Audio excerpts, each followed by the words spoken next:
Hey, Not From Boston fans. So, as I'm sure you've seen on social media, this week I was on a different podcast. I was on Talk Dodgers to Me with Melissa and Jacqueline to talk about the Red Sox Dodger series.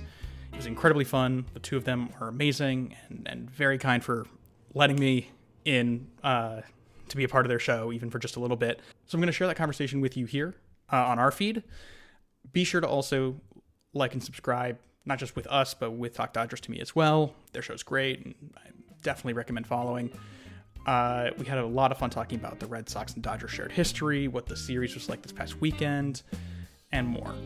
And then on Sunday, Harry and I are going to be back. We're going to talk about the trade deadline and everything that didn't happen. It should be a fun time. Anyway, see you Sunday, and here's my conversation with Melissa and Jacqueline. Well, welcome. Yeah, I thank you guys for having me. I'm, big fan of the show and very excited to be here. Yeah. I'm so excited to see you again. We did a little intro for you already, but welcome to Talk Dodgers to Me, Bennett. Thanks for having me. Yeah.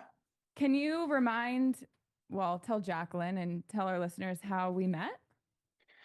Well, if I remember correctly, I saw some of your stuff from your first season on Instagram, and then I just emailed you. And asked for, if I remember correctly, asked for advice and input because I was about to start Not From Boston, and I was admittedly, I think pretty nervous and wanted to just hear how you guys did it and your process and what it had been like. And so that was I think we talked like 2 or 3 days before I recorded the first episode of Not From Boston. So it was that was very helpful at the time. It happened to at just the right moment. So your podcast is called Not From Boston. Yeah. So where are you from? I'm from Arlington, Virginia. Okay. My co-host Harry and we met in kindergarten. And he has family from Massachusetts.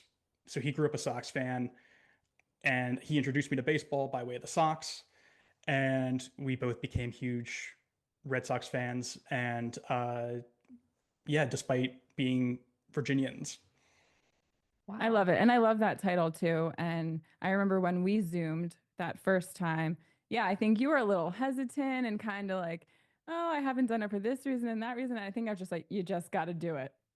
Yeah. And then you texted me, I think it was like the next day. And you're like, okay, I did it. Like, good for you. Thank you. Yeah, it's been a lot of fun. I think in a way, I'm definitely, conscious of where our audience is at and how to grow the show. But at the same time, I think Harry and I are both just having a blast, just talking about the Sox. And it basically is okay, cool. This is our designated talk about the Sox time, because when we hang out with our friends, or if we're hanging out with sometimes I'm hanging out with him and his wife Natasha, and she's just like, guys, I need you to pick a conversation topic that I'm actually interested in, because this is nothing to me. Yeah, she's like, guys, you're not filming right now, so save it for the show. Yeah, exactly. But before we get into the whole Red Sox Dodgers series, which I think we had talked about that first time, when the series come about, we'll do something together. How has the podcast been going? It's been going well. I think we've settled into a pretty good routine, and I think we've been trying to keep it. I think we're still definitely, I say that even though I think we're still kind of in the phase of trying to find our footing about how exactly we want the show to structure itself. But in that sense, we're also having a lot of fun figuring that out. I think we started and it was really structured with segments, and now it's kind of a little bit more free flowing. I think we're going to try something. If you're familiar with the show, the ESPN show, Pardon the Interruption, where you have a list of topics and you have 60 seconds to talk about each one. Oh, yeah, that one's fun. And so we're trying different things. And I think, with the luxury of, with the luxury of there being so many baseball shows out there, that we can kind of just try as many different things and see kind of what works best. So we're having a lot of fun. That's so cool. Yeah, I Have you love been that. to Fenway? I was there on Sunday, yeah. Oh, It Okay. was, Was that your and first time? no, this was I think just my fourth. I did not know, and my friends who I went with who had lived in Boston showed me there's a bar behind the center field wall that like looks ooh, onto the field. It's amazing. It's so cool. I love that. Um, yeah, you don't need a ticket to get in there either. Like it's just a bar. Yeah. It was a ton of fun. We know we always talk about stadiums. Like we love Dodger Stadium. Obviously, it's so historical and it's like it has it's our stadium. It's mm-hmm. beautiful. But Yeah. stadiums all around are so dope. They're just such cool. I want to go to all of them because everyone has a story like that. Yeah, Yeah. I've only been to Fenway once, and it was, I mean, I grew up in New Jersey, so we did a field trip once to Fenway Oh, in middle wow. Mhm. school, but Oh, when cool. you're that young, like I didn't appreciate it that much at the time. So I want to go back as an adult. I want to walk into the Green Monster. I want to see Yeah. all of our players' signatures all over the place. I want to add mine.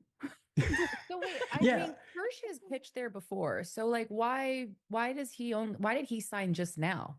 How do they do Oh, that? he signed for the first time this trip. Oh, I didn't know. Do they go in multiple signs every time they go, they sign again? I thought I saw like Hai Sung Kim, Jack Dreyer, No, Ben, Kersh too. Kirsch too. Yeah, but I was thinking, wouldn't he have done it like Yeah, I so would. long ago? But I I would don't know imagine. what I think the only determines that. time Kirsch has ever pitched in Boston, other than this past weekend, was in the 2018 World Series.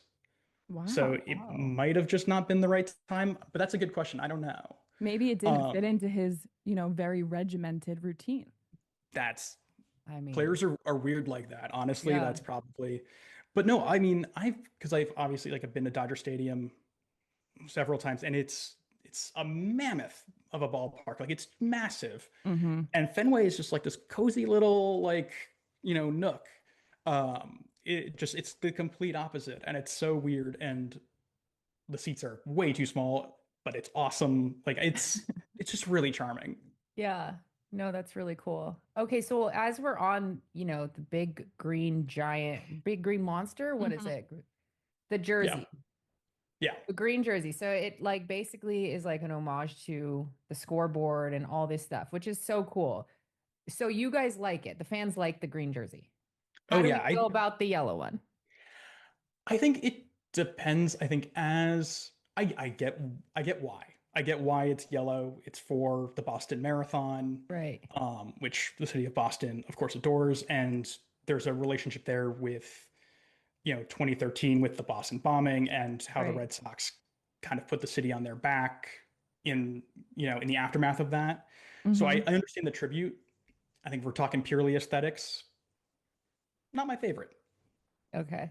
I Just a just don't little, like when you can't recognize the team. Right. And when, the first couple of games you're in the yellow, your team is in the yellow uniforms and then the green. And I'm like, I know. who I'm like, are we what's happening? playing? I Well, just too, want to be because recognizable, I guess. yeah, I know that even the blue helmets for the yellow were just like a different blue. And for me, it's like I love my team colors, like the Mhm. traditional. And like I just feel like Boston is like the red and navy, and Yeah. it's just a vibe. And so I Yeah. don't know. I mean, all City Connect jerseys and things like that are all a little off. And I think every city's kind of like, why do we do that? But Mhm. um yeah, I did kind of look into it.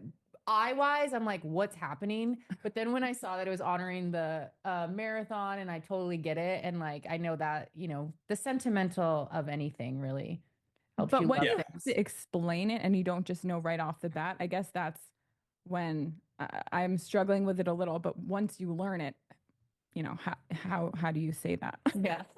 Totally. I also do wonder if part of it, for at least the green ones, is just so the opposing team can't see where any of the outfielders are. Like they Hmm. might just like blend into the wall. Everything just Um, blends into the wall. Is yeah. is Fenway the hardest place to hit a home run? Because that wall is high. No, it's high, but it's only the furthest, like I guess the foul line, the furthest in that the wall goes is only 310 feet. So Okay. it's high, but it's short. And then in right field, that pesky pole comes in at 302. So it's like there are parts of it where the parts of the park where it's really easy to hit a ball out, and then parts where it really isn't. It's always impressive when someone hits a home run to center because that's, I think, 420 feet. Uh, Yeah. but yeah, it's deceptively like in person. I was thinking about this on Sunday. I got there, I saw the monster, and I was like, looks bigger on TV. I hadn't Oh, really. Really? Okay. We should Yeah, ask Teo because he loves Fenway. He does He's love he had Fenway. does. 16 home runs there. Love Teo. Yeah. Yeah. We will ask him eventually. Yeah. How was it seeing the Dodgers play Boston, and what was that like? Because I mean, I know there was a huge Dodger takeover, at least Did one you of see the all the that Dodger was fans? there were a lot of there was I've never been involved in so much trash talk in my life. Than, Okay, tell us everything. than being in center field and you know uh Dodger fans are trying to start a "Let's Go Dodgers" chant, and me and other Red Sox fans are thinking, that's unacceptable. And we're just, I think I was, You I joined think in. trash talk should be fun. And so I was just telling everyone to go get stuck in traffic on the 405. And um, I mean, it every day, was, baby. it was really fun. I mean, it was crazy to see those two teams play. I was, I mean, for when the series started, so nervous going into it because the Dodgers are so good. Um, and I, been really pleasantly surprised by how the Red Sox have been doing the last couple of weeks. And so it was really entertaining. I will say, like, the first few innings where Walker Bueller's pitching, I was getting really frustrated because I thought we were going to lose this game by a lot. And then, our offense really turned it around for us. Yeah. I know. I was actually happy with how we were playing against Bueller because I knew he was going to give it his all. Yeah. He was going to be, Yeah. Especially after getting his ring on Friday. I love Kirsch going up to him. Hey, doofus, want this? But Yeah. I had read that Dave Roberts had said something like, I really hope him getting this ring allows him to remember how great he is and can be. And those are the things that make us love our team so much, is because, they mean that so full heartedly. And I just love the encouragement. It's like anybody who's been part of us and they've gone on, it's like you just wish them the best. Totally. And we have Yeah. so much crossover. It's like the Red Sox and Dodgers are great friends. We just trade players to each other. And there's, I guess Yeah. a lot of friendships within the organization. Yeah, it is. I was thinking about this as well the other day. It's crazy, the overlap. I almost forgot that Dave Roberts was a Red Sox player, and Yeah. a very important one. That at iconic steal. Yeah. Oh yeah, he's one of us. It's interesting, I think, because I see it all the time, obviously when I'm listening to you guys, culturally, the way you guys talk about the Dodgers is very, I'd say there's a lot of I think empathy and graciousness there. And Red Sox fans, just like we are, I think, some of us are trying to unlearn the opposite of that, which is like, I think I mean, I know Red Sox fans who just like, we're down in the third inning and it's like, cool, we lost this game. That sucks. Everybody sucks. Yeah. Fire everybody. Um, Well, don't get it and twisted. There's definitely fans everywhere who are like, up and down, and if they're not doing perfect, and it takes us sometimes to slow down and be like, no, like let's be positive, like we trust them, Yeah. like they already are so mad that they're down, so let's try to be up for them. Like, I mean, that's the only mindset we can really try to have. But even because there's Yeah. so many games and now, we're watching every single one, it is kind of fun to see what our team does. And it's like, okay, you're down by 5. I've watched you come back in the 9th inning down 6 runs. So can you do it again? And now it's like, okay, let's see what our team can do. And they Mhm. normally do have the fire in them to rally. Yeah. Maybe not as much this season, but we're getting back. Yeah. Yeah. Do you guys ever feel like you're watching a game and your Dave Roberts makes a decision maybe to put a reliever in or make a substitution, and you're just like, I guess, like, second guessing that because you're like, no, I've been watching all week, like this guy, he's not throwing well right now, like don't put him in the game because that Years past, yeah, everyone's been really hard on Dave in so many different situations. I think this team in particular, and just how we've been involved in it, Mhm. our biggest thing, which we told him, was we trust you. Like, because when we got introduced to him and he was like, "Oh, are you guys like, what is Dave doing?" Yeah. Well, he had just made a pretty controversial call like the game prior. So he came and met us and we're like, we have a Dodgers podcast. He's like, oh my God, you guys must hate me. And we're like, no, Dave, we trust you. And it almost like weight lifted. He's like, oh, trust. I love that. Yeah.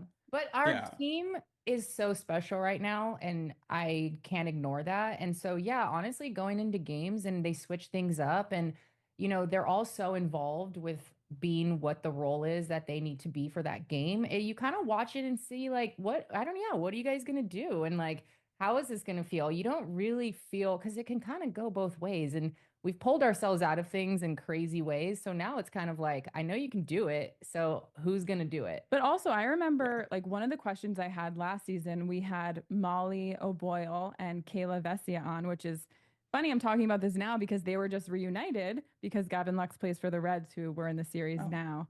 And so they just saw each other. But I remember I asked them this question, like a similar question of how do you kind of ride the highs and lows of every game?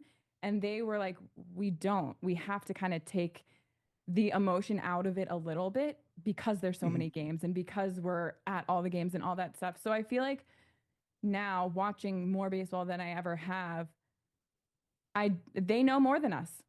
Yeah, I have my opinions, but I really do trust that whatever moves they're making, there's a reason behind it. Whether, hey, I would have rather put in this reliever. Oh, maybe they've got a personal thing going on that we have no clue about, and Roberts knows not to put him in that game. So I just feel like I really do trust the decisions they're making. Yeah, and sometimes you can even just tell for like example, for like a pitcher comes in and you start throwing and you're like, that curveball's not curving the way it normally does. Something's off. Like it's different than it normally is. And I don't know, it's hard to like pinpoint precisely what that is, but you watch enough games and you can kind of just see it when someone's off, for whatever reason. But I just going back to managers making choices, Red Sox fans, myself included, we give Alex Cora a hard time. Same. And Sorry, we don't love him. We do not like. Sorry, you've got our second hated player, Alex Bregman, and the cheater coach, Alex Cora. Yeah. So we do have some feels about it. Do you guys notice that they get booed everywhere? Or I was wondering that. No, I mean, I saw Bregman getting booed in game 1 at Fenway by Dodgers fans, which I was like, I'm shocked that Red Sox fans allowed that to happen.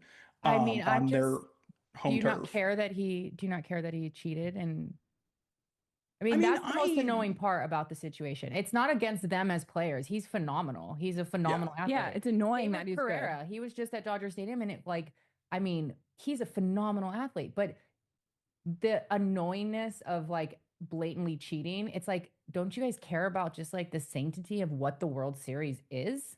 That's what's frustrating. Watching the documentary and Alex Cora talking about it and taking ownership, I guess, helped me feel a little better about it and how much the players respect him. So yeah, I'd love to know your perspective on that. I mean, it's definitely, I would say in a perfect world, these guys who are on the 2017 team would not be allowed to play baseball still, and that title would be stripped, like in a perfect world. At this point, I think for me, my frustration and my anger or disappointment is less with over time it's moved from being on the players to being on Rob Manfred, on the commissioner, because because remember, like the Astros got caught. Like there was an opportunity for justice and for accountability, and Manfred chose to forego that. He chose to let it slide, and for the punishment that the Astros got was like, I think pretty tiny and inconsequential. I mean, $5 million fine. I think that's why most people still feel like they have to boo, because they don't feel like the closest to justice we've gotten is Joe Kelly giving the pout, like, and writing in his book about like that's the biggest justice. And because during that series we hadn't won since '88, and we were on such a run and we had such a team and we were sitting on the edge of our seats for that whole series. For it to end that way and then to find out it's because they had an edge because they were cheating, it really was kind of like gut punching. But you're right, they should have taken accountability bigger. But I really think it stems from us not feeling like we've got. It is. And what Rob Yeah. Manfred intended, which was kind of sweep this under the rug and move on, did the exact opposite. Mm-hmm. Mhm. Yeah, I mean, I definitely, like I said, I totally understand, at least for you guys, like I understand the remaining anger and frustration. I will point out you guys have won 2 World Series since then, Yes, which we is, have. Yes, know, but we're still bitter about it. And until they retire and aren't playing baseball anymore, I think Carlos Correa, Alex Bregman, Jose Altuve, and the rest of the players on that team will continue to get booed everywhere they thing go. is, it's not just Yeah. Dodger fans. Like they get booed in a lot of different stadiums when the Dodgers aren't even playing them or anywhere around, because I think there's a lot of baseball fans who probably just wanted more justice of what that was. yeah. But anyway, I mean, yeah. Anyway, No, you're not an I- Astros fan, so we're just letting out. See Yeah. what happens? We bring it up, and then we can't shut up about it. I I mean, know. I will say, I think like part of what you guys also need is like, I think the Dodgers, there needs to be a World Series rematch for you guys to win. I think like that's where you're gonna get your catharsis. I mean, I think for us, like for the Red Sox, like I think we got bounced out of the playoffs in 2017 by the Astros. But then we came back in 2018 and we knocked them out. So how do you And feel about, do you think they cheated with you guys too? in You guys got knocked 2017, out? oh, definitely. Yeah. Yeah. That's so frustrating. But yeah, I guess, yeah, I would say, I have a lot of, I think, issues with how Manfred runs baseball. So it's just very easy for me to add this to the pile of my frustration. You should But I do read get Joe it. Kelly's book because there's a chapter of Joe sitting down with Rob Manfred, word for word, what their conversation was. You'd Oh, probably I would enjoy love it. that. Yeah. Also, by the way, I was reading because it's the trade deadline's coming up. I've been reading all the rumors. Twins and Astros are talking about sending Correa back to Houston. Really? So maybe we will Yeah. get our matchup. Yeah. Which is, Interesting. Well, there we'll are some see. trade rumors about Jared Duran coming to the Dodgers. And after watching him, his speed, he got Oh this my 2-run gosh. triple one game. I'm like, wow, look at you. Also, after learning about him and his story through the documentary, I love and respect him so much in all he does on and off the field. Yeah, he's great, and I think, um, it's really interesting because I think he had also that slip up last season where he used he was caught on the hot mic using a gay slur, and he got a lot of heat for that. But also then I think he really took accountability for that. Just Wait, what did he do? Can you remind us of that? Because I don't know if I so knew that.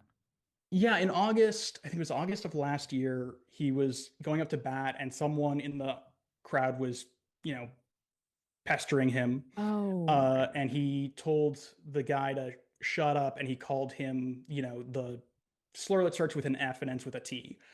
gotcha. And so he caught, rightfully so, a lot of heat for that.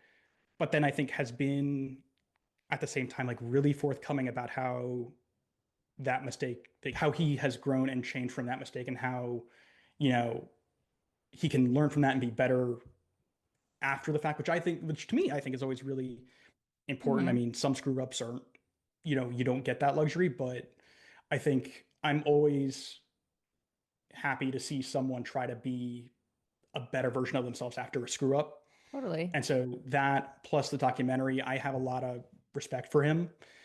I, yeah, as a player, I would hate to lose him because the clubhouse loves him. He's the heart and soul of this team. That giant, Wow. that giant green Wally helmet that they wear after. So that was his idea. Mm. At the end of the day, though, like I think thinking about what our team needs, moving Duran makes a lot of sense. We have too many outfielders right now. He's also in arbitration for another couple of years. He's a little older, so there's not really, looking long term.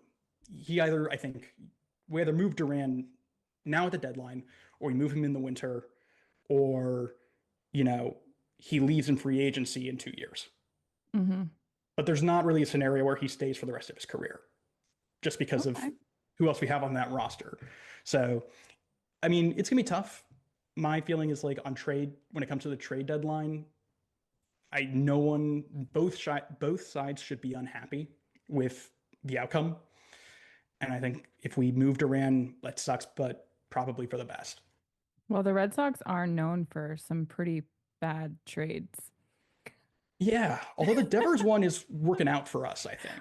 I'd love to know your perspective on that whole situation because remember the Rafael Devers thing and how he didn't want to move positions, then they traded him and all that stuff. Really irked Yeah. you. Well, our team is full of team players that are willing to play all over the place. Mookie Betts. So what do you think about that? And the fact that he is playing first base for the Giants. There's a lot. So there's a lot there. At first, I will say I was at dinner when the trade happened, and Harry called me and was back on I was here on the East Coast. He was West Coast. He called me and said, "We traded Devers." And I'm like, "No, we didn't. You're crazy." Look online. And then the rest of dinner, I was just sitting there, like, just kind of outing. I think both sides really screwed this up. I mean, I think the way that Devers handled it was really immature. At the same time, I think the Red Sox really sucked at communicating. Like I have, I guess, female friends who have dated men who are better communicators than the Red Sox were back in the beginning of this year. The thing is, it was, I think, a given going into the offseason last year. The Red Sox were going to either sign Bregman or trade for Nolan Arenado from the Cardinals. Those two things were pretty much like one of those two things was a certainty. And so why the Red Sox never told Devers before the Bregman deal was done, hey, we're moving you off of third, but here's why. We'd love for you to try first, or we'd love for you to be the DH. Why that wasn't communicated to him until after Bregman had signed. And in fact, prior to that, they said, don't worry about that. Those are just rumors. You're our third baseman. That deception is not, it's not kosher. It's not how you should run a baseball team in this day and age. And then I think, so Devers was rightfully upset, I think, at that point in time where he was like, I'm not a DH, I'm a third baseman. Like, I don't like that I'm being moved. Fair enough. But then he goes and he DHs and he DHs really well. So it's, everything's kind of working out for it was like rocky, but hey, we got to a good place. Then Tristan Casas blows his knee out. Love him, by the way. Loved everything. I learned about him from the documentary.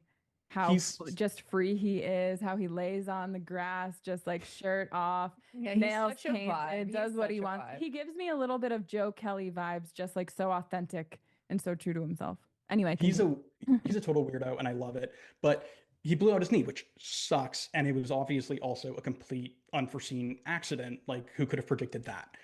So, the Sox go back to Devers and say, hey, our first baseman just blew his knee out and we don't have a lot of depth in the organization to replace him. Would you mind learning first base? And Devers gets upset again because he's like, now you're asking me to move to another position. Like, what, do you want me to play the outfield? Like, stop moving me around. And I think that's when I think I and other fans got frustrated because it's not the thing with first was not the same thing as a situation of moving off of third. Moving off of third was poorly handled. Moving to first is because our teammate is hurt and we need you to step up and be a team player. Also, we're paying you $300 million over the course of a decade. Like, do us a favor. So I think it just got seriously. Yeah. I mean, it's like, come on.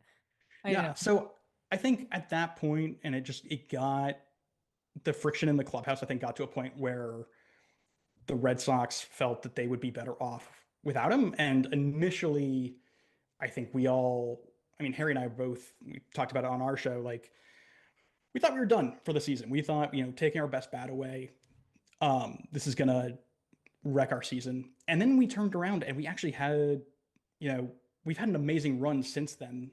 Meanwhile, the Giants have actually imploded. And I guess, seeing Devers play first for the Giants, one, he's not a very good first baseman. The second thing, I guess, it's like, it's petty of him to do it. And I think that only speaks to his maturity level.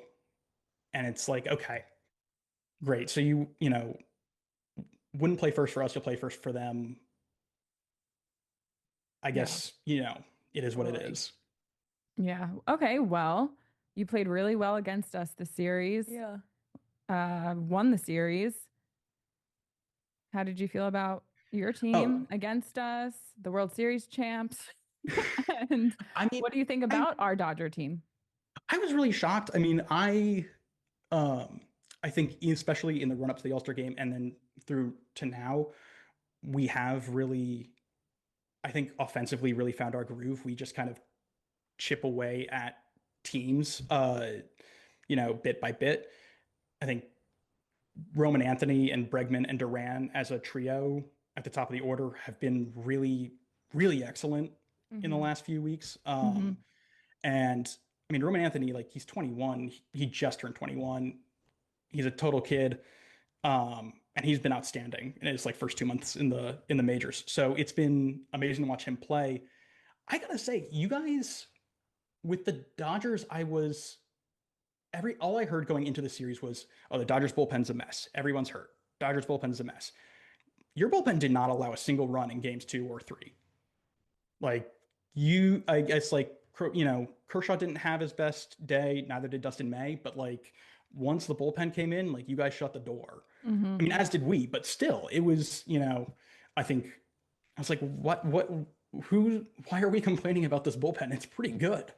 Yeah, Um, they've really stepped up and they've really carried us in so many ways. I think it's more of the mess because people just keep going down with certain injuries, and it's like we don't have, how much more can we, have a Our hurt starting something. pitching is kind of more of a mess. They're coming back and coming Hmm. back together, but yeah, we have relied so much on our bullpen. I think our bullpen has pitched more innings than any other team.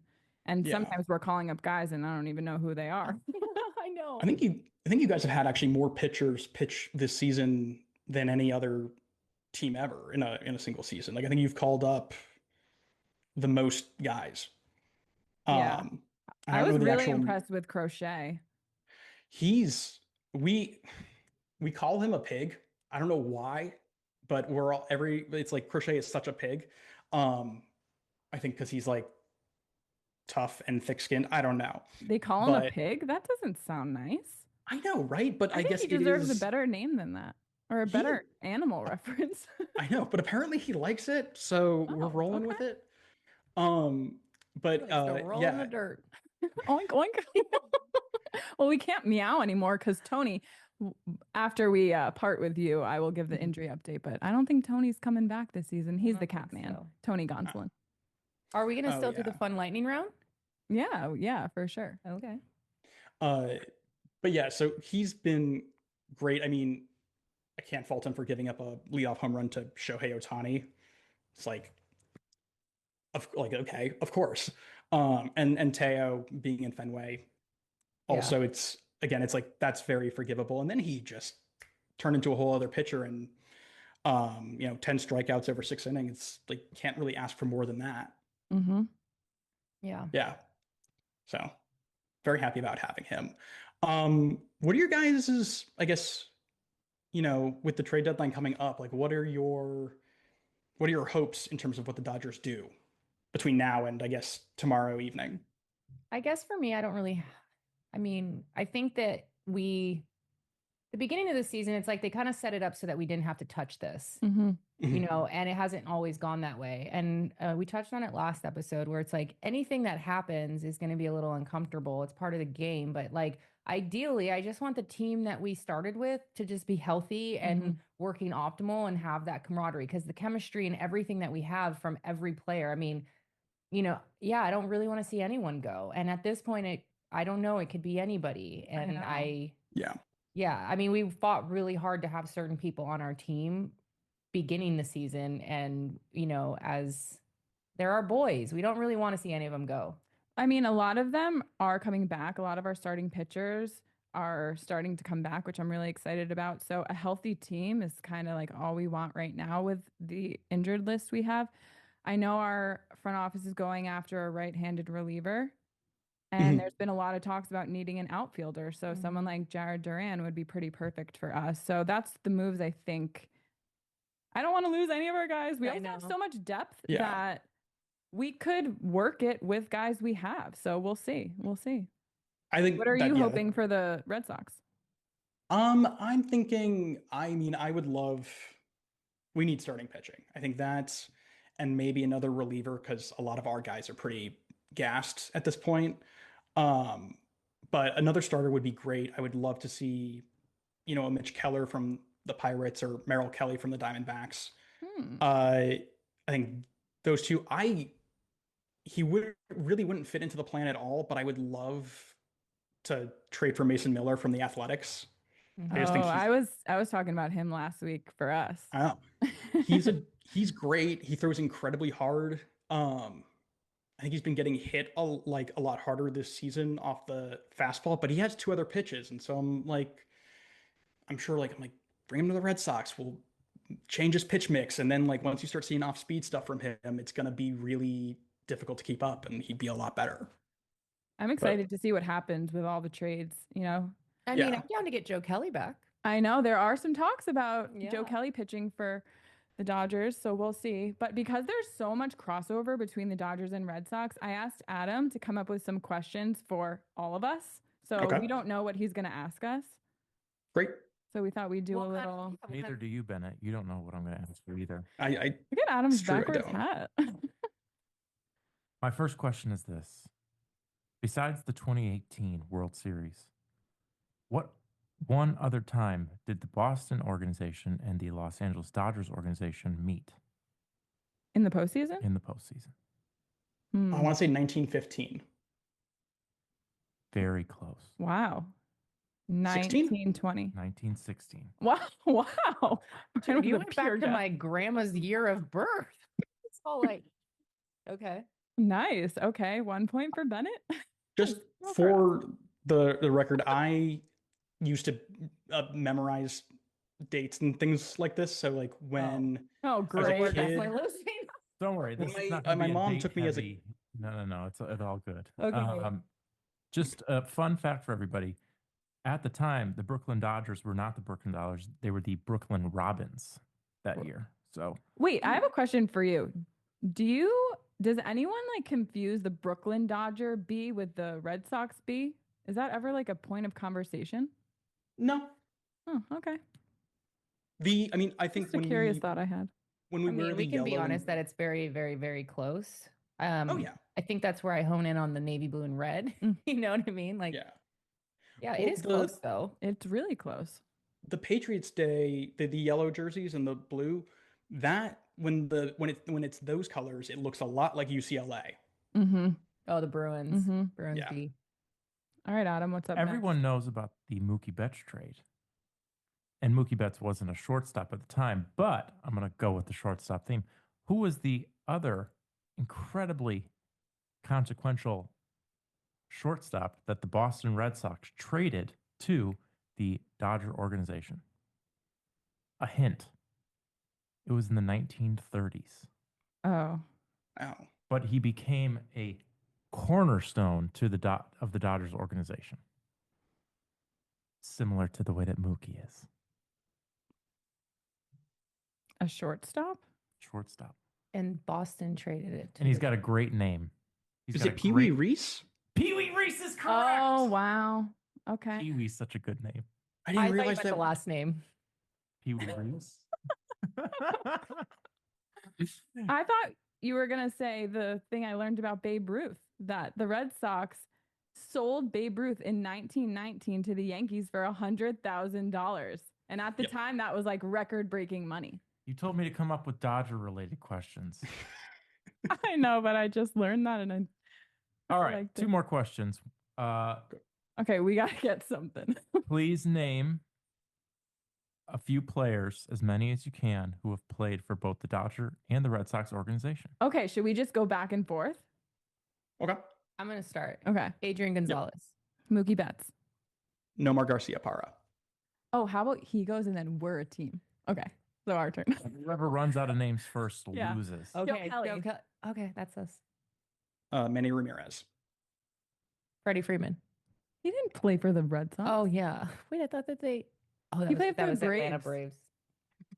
David The girls Price. lost. The girls lost. I was going. It's That's fine. our Oh, yeah, thing. this is her time to shine. She's been talking about this. David Price. She Dave hasn't- Roberts, Kike Hernandez. Josh Beckett, Justin Turner. Yasmani Grandal, Alex Verdugo. Eric Gagne. Mm. Ryan Brazier. Oh, Carl Crawford. Kevin Pillar. Oh, did Kevin Pillar play for the Dodgers? Cool. Don't worry, Bennett. Oh, Adrian Beltre. Melissa fed me this question. She was prepared. She's got a bunch of names written in her notebook. She's cheating. Adrian Beltre. Did you? That's what any- I just You said. said just that. Oh, said you that. did? Did we say Adrian Gonzalez? Yeah, that was mine Yeah. first. Kenley Jansen. Oh, of course. David Robertson. Dave Roberts. Already I said that Said one. it. Oh, damn. Who are those guys that got traded with Verdugo? Damn. Well, that was going to be my next question. I'm ending the game there. What? Can anybody name the prospects? I'm sure you can. Jeter, Downs, and Connor Wong. who still plays for the Sox, right? Somehow, I mean, 1 RBI, 1 extra base hit this season. It's been rough. All right, I think you beat us, but at least I It's okay. tried.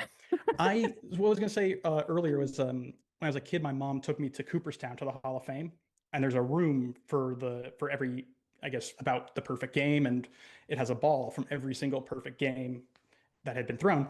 And I was, as a kid, I was like, I think like maybe 12, walking down the line of balls and just saying who threw it, when they threw it, and what team they were on. And like off the top of my head, not reading like the label, just I was like, had it memorized. And this other couple is like standing over there, and they kind of look at my mom and they're like, is this kid yours? Like, how's he doing that? And so, yeah, I memorized a lot of stuff. Nice. I had written down a bunch of the crossover between them, but guess they didn't all stick in my head. Definitely didn't stick in mine. Well, this was so fun. Yeah. Oh my God, this was great. Yeah. Thank you guys for having Love me. chatting baseball with you. And good Yeah. luck with all you're doing and your podcast. You can listen to Bennett's podcast. Bennett and Harry have their podcast, Not From Boston. Is it on Apple, Spotify, YouTube? Yep. It's Awesome. wherever you get your pods.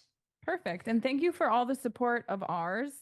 I course. always love your messages and just kind words about what we're doing. And Yeah. I'm sure we'll chat again.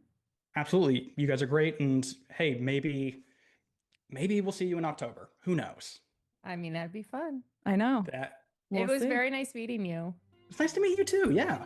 Yeah. All right. Bye, Bennett. Go Dodgers. Go Red Sox.